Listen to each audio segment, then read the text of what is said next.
नमस्कार जय जगन्नाथ। आज पॉडकास्ट रे आज चर्चा रखिवा प्रेम लव जेउठी प्रेम कले गाँव रू विच्छिन्न हवा को पड़े, जेउठी प्रेम कले महापाप, जेउठी प्रेम कले मनीष ठारू पशु हवा को पड़े। एमिति प्रसंग को नहीं आज आपण सम्मुख में रखी एवं चर्चा करी जे प्रेम कले गाँव रू भी विच्छिन्न हवा को पड़े, गाँ टू दूरी रहिबा को पड़े। प्रेम हेउछि दया, क्षमा, स्नेह, समर्पणर रूप।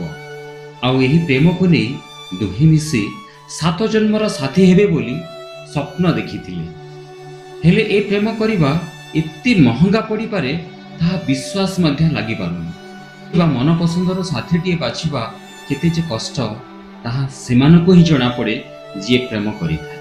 सेई प्रेम पई गाँ मझिरे गाँ लोके बड़द सजाइबे।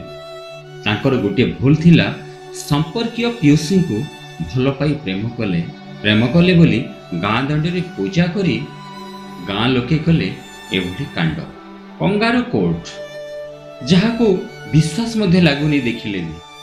एभली भी हेई पारे एमती भूल कले जे शेषरे बड़द ही हल करिले गाँ लोके। दर्शक बंधु एठी गोटे कथा कही देखबी कौन एमती भूल कले जे बड़द हुई हल करिले गाँ लोके। ताहा पुणी शह शह लोकंक सम्मुखरे समस्ते देखुतांती वीडियो मध्य उत्तोलन करुथिले। आउ से प्रेमी जुगलंकर भूल पाई एभली दंड मिलिछि। आउ प्रेम पाई पड़िछि महंगा। शेषरे गाँ दंडरे सबु दुख सुख सही गाँ टू सहर को पलायन कले। हाँ दर्शक बंधु एभली घटना घटिछि जहाँकि सोशल मीडिया बेस भाइराल होछि से वीडियो को नहीं। आउ एभली अमानवीय घटना घटिछि रायगड़ा जिला कल्याण सिंहपुर सिकरपाई पंचायत कंचामगड़ी घटना। दर्शक बंधु एठी जो चर्चा रखी प्रेम को नहीं, प्रेम करबा कौन एति भूल, कौन एथिपाई ए कंगारू कोड, कौन एथिपाई गाँव बाहर सहर को। प्रश्न तो एमिति अनेक दर्शक बंधु ए घटना को नहीं सब बेले प्रश्नवाचक रही जाए। और एभली प्रश्नर उत्तर आपणक पाखरे एभली मानसिकर उत्तर आपणक पाखरे।